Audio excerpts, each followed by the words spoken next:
shop.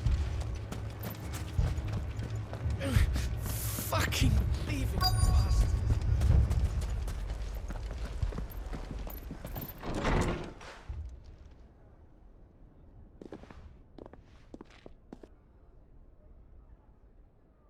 You wouldn't talk like that if it had been your men whose throats were slit.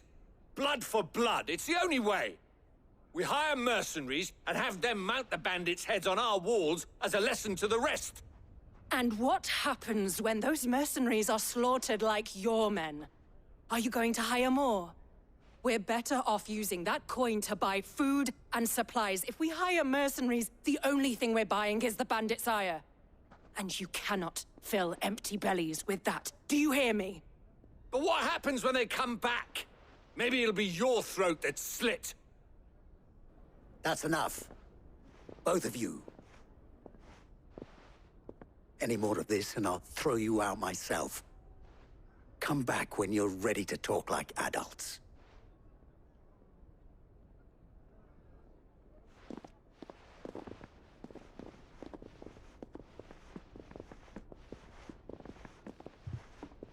Victor. What's he doing here?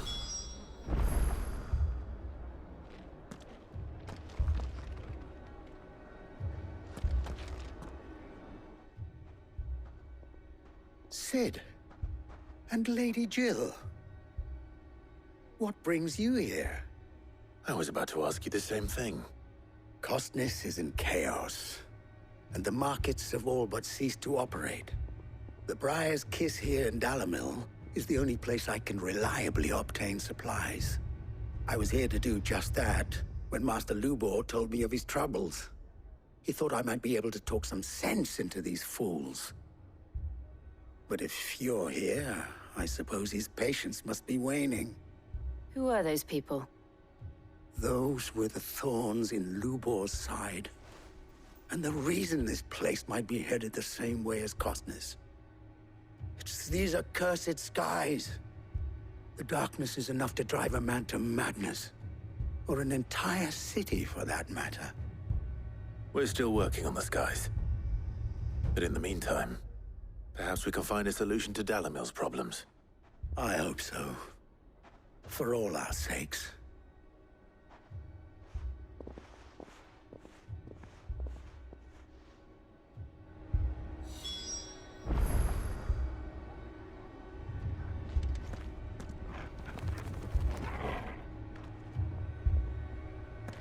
Haven't we had enough fighting? I know I bloody well have. Next time those two go for each other's throats, I'm barring them both.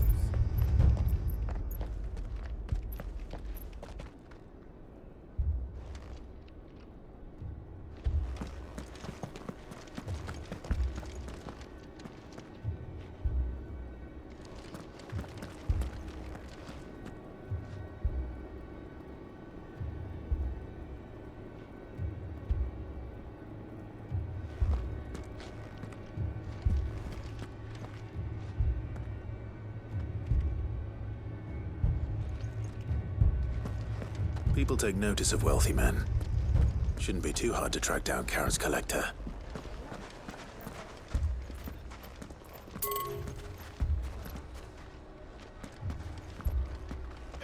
Fucking thieving bastards.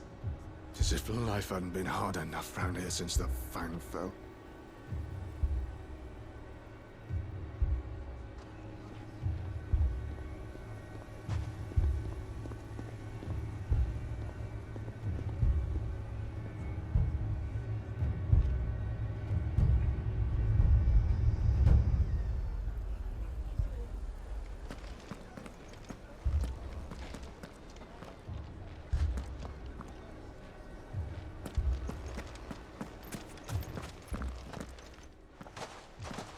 So, you see my predicament?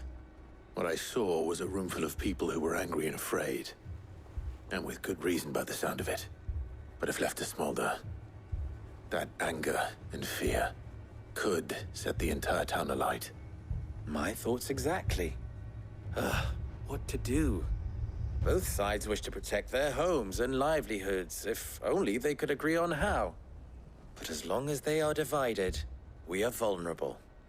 And if there's one thing bandits like, it's an easy target. What would Sid the Outlaw suggest? Well, if it were my namesake, he'd let them choose for themselves, and be on hand to pick up the pieces when it all went wrong. That sounds like a recipe for disaster. A recipe for disaster is precisely what it is. But perhaps that realization would be enough to make them question the ingredients. While it's plain neither Conrad nor Natalie will countenance the other's proposal, it may still be possible to make them doubt their own. Before presenting them with a third option. And that would be? To pool our resources and save the city ourselves. Why fight each other? When all that fear and anger can be directed at the bandits. It appears we have a plan of action. Victor, pay Conrad a visit. See if you can't convince him of his folly. I'll speak with Natalie. As you wish. Your faces are not well known in this town. That may prove useful. Don't worry, Victor and I will do most of the talking. You need only play along. Play along.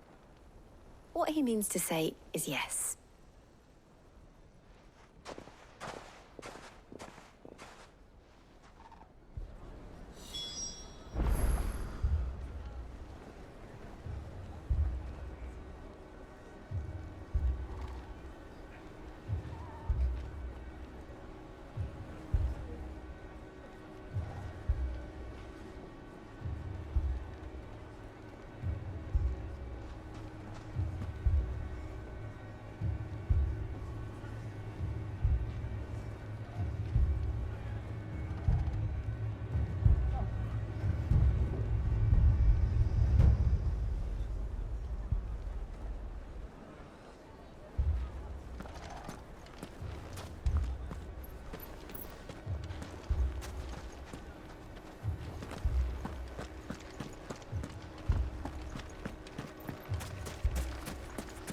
Picture it, Conrad.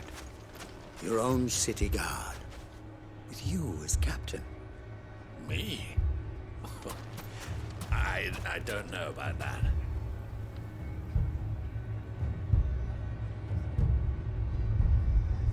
Conrad's right.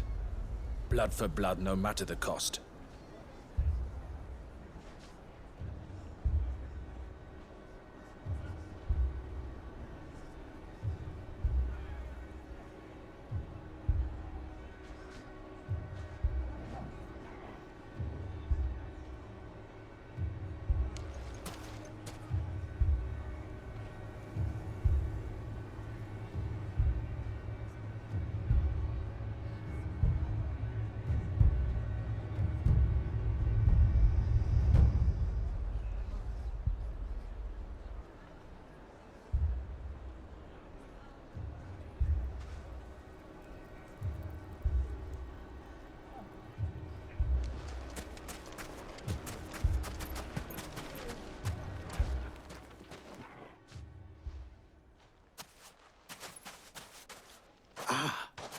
Here she is.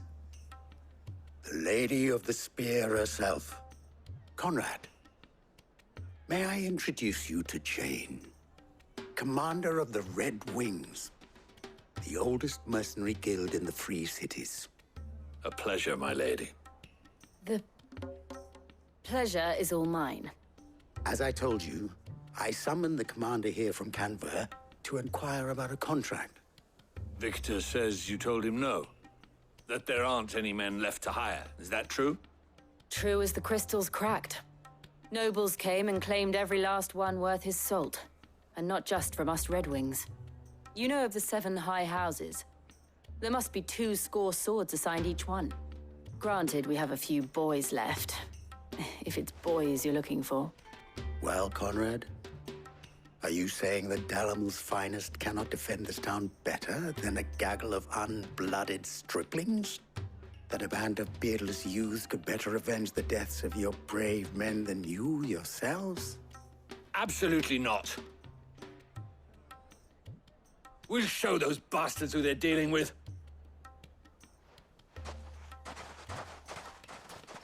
I can't believe that actually worked.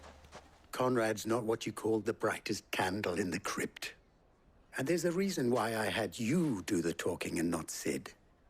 Well played, milady.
Then let us band together and show these brutes that Dalimil is not to be trifled with.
Then let us band together and show these brutes that Dalimil is not to be trifled with.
Then let us band together and show these brutes that Dalimil is not...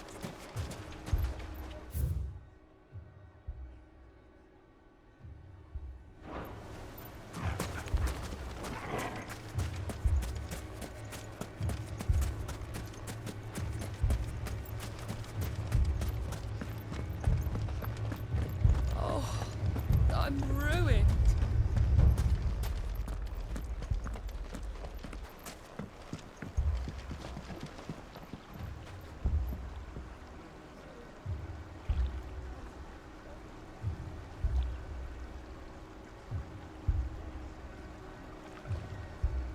Mummy, I'm scared. What if the bad men come back? It's all right. If I had my pickaxe, I would... I mean, it may still be possible to buy something, and we may yet... Ah, here he is now. Natalie, allow me to introduce Lord Underhill of Randalar's prestigious League of Merchants. Lord Underhill. At your service. Underhill. I was just telling the good lady of our conversation, my lord, and how you were lamenting the state of the capital's stores. Lubor says that not only are the granaries almost empty, but that war and the Blight mean this season's harvest won't be enough to fill them for winter. Indeed, certainly that is the case. The nobles in the capital are buying up the city's stocks of barley and wine, driving the prices higher than most commoners can afford. It is only a matter of time before the peasants revolt. It is worse than I thought. If what Lord Underhill says is true, I fear we have little hope of supplementing our stores, meager though they regrettably are. And while I applaud your endeavors to dissuade our more bellicose citizens from seeking vengeance, I sense Conrad is not wrong in his assessment of the bandits' likely return. Which means that now, more than ever, we will need to secure what little we still have. Food, weapons, herbs, everything. If our humble town is to endure not only this hardship, but those that are certain to follow, we must stand united. All right. If it will help to protect my home, I'll do it. But you needn't have gone through this charade.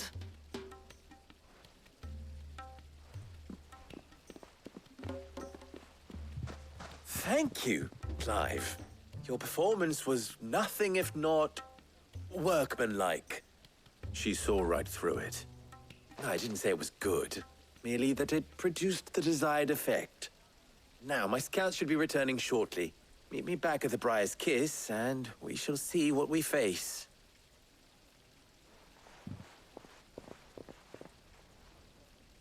I'm not convinced our roles in this ruse were entirely necessary. I don't know. Conrad seemed quite taken with you. It appears I have no choice but to do what little I can to defend what little we have. But I would not see any unnecessary deaths.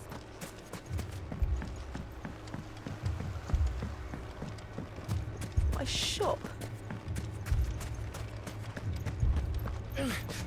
Fucking thief!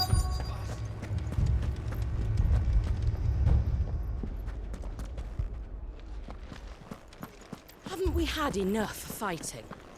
I know I bloody well have. The next time those two go for each other's throats.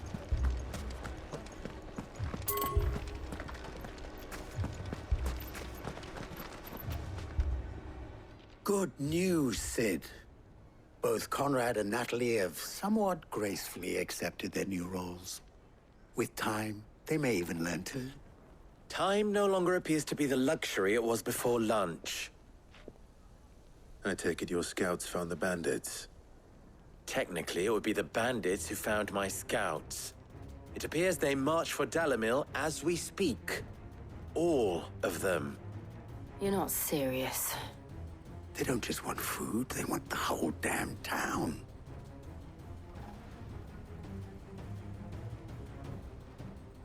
I have a favor to ask. I'm told the bandits march in two groups, one from the south and one from the desert, in a move doubtless intended to stretch our already gossamer-thin defenses. Very well. Jill and I will meet those from the desert. But what of the rest? The rest, my friend, the city shall fight. Together. The stakes, I concede, are high. But if this does not unite Dalimil, nothing will. That is a lot of faith to put into those who had their hands around each other's throats but a moment ago. Then it will be for us to see that their hands are kept occupied. And I do mean us. I thought you might say that. We'll hold them off for as long as we can.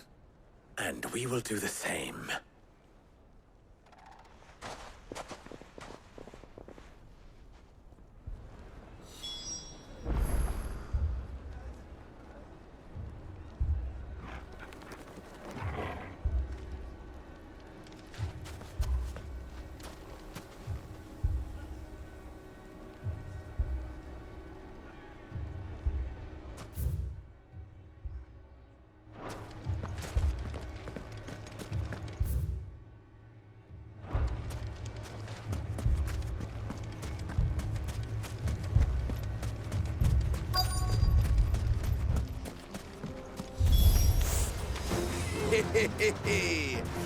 The womenfolk have come to welcome us.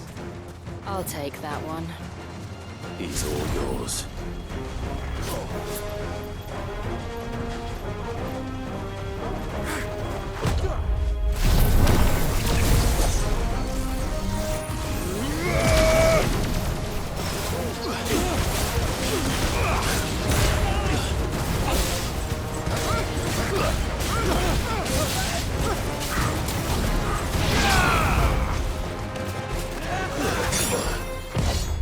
Too slow.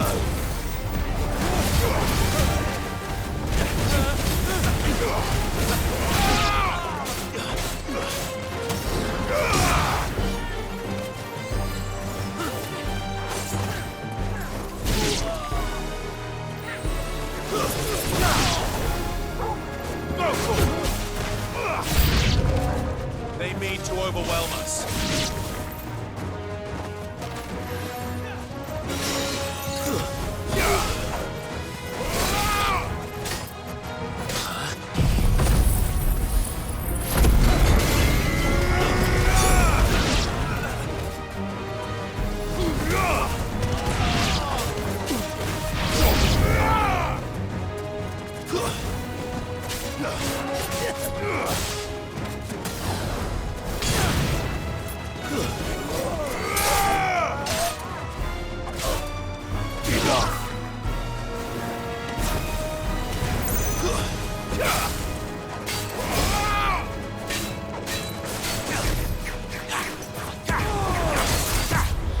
Nice try.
The townspeople. Could they have held out? I don't hear any fighting. What do you think? That we should hurry.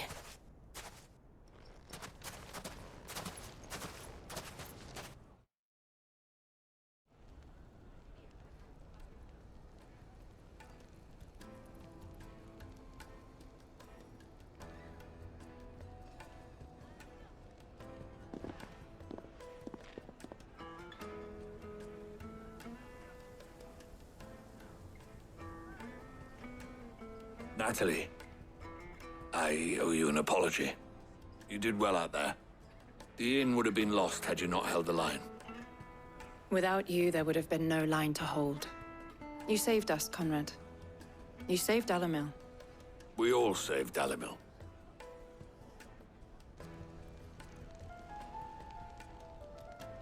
Conrad seems to have had a change of heart. I'd say they both have. I take it from your presence that our visitors from the desert won't be joining us either. Pity. The plan worked, Sid. Granted, it only took an army of bloodthirsty bandits at our gate. Calm now, Victor. Why quibble over the details? We are united, and that is all that matters. As for you, Sid, you fight considerably better than you act. I'll take that as a compliment.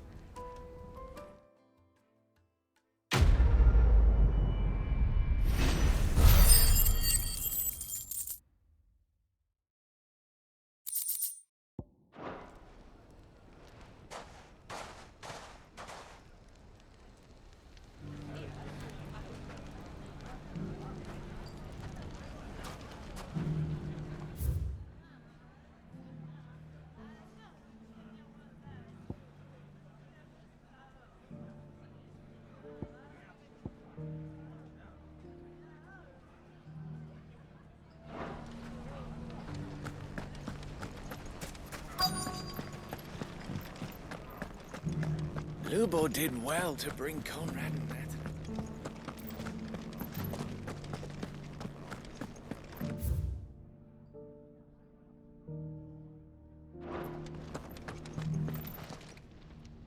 My reputation will be ruined! Ruined! Calm yourself, Lord Ignac, I beg of you, before you do yourself a mischief. Pardon the intrusion, but... Out! Get out! I paid for these rooms so I wouldn't be disturbed. Leave me be! Please, allow me to apologize. His lordship is going through a difficult time, and he's never been fond of guests arriving unannounced. Radim! Get rid of the filthy oaf this instant! Very good, Lord Ignac. Would you mind stepping outside for a moment?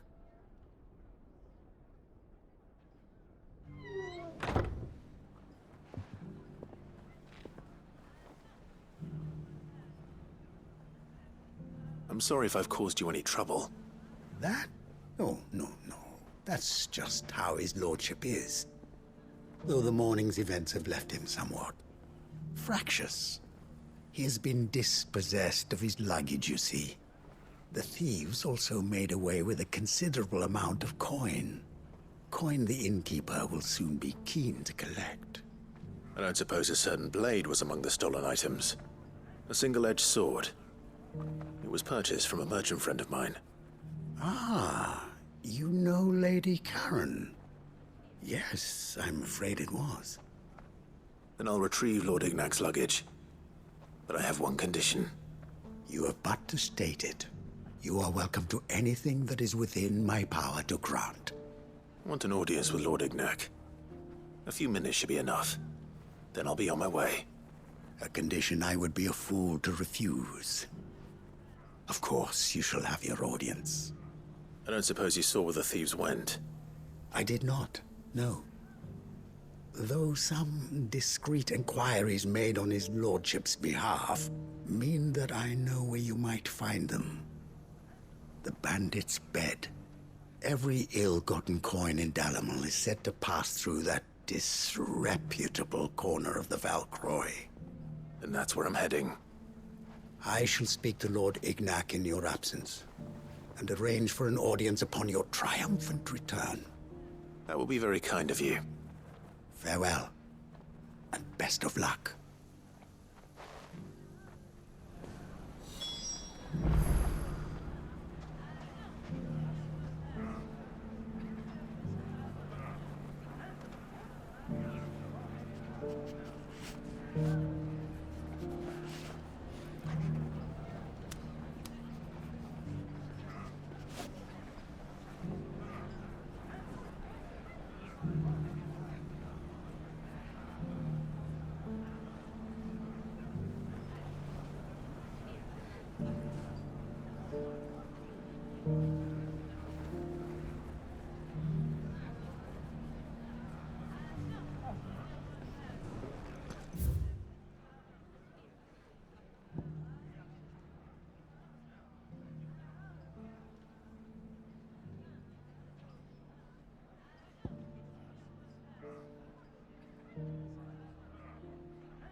Ready, go?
All right.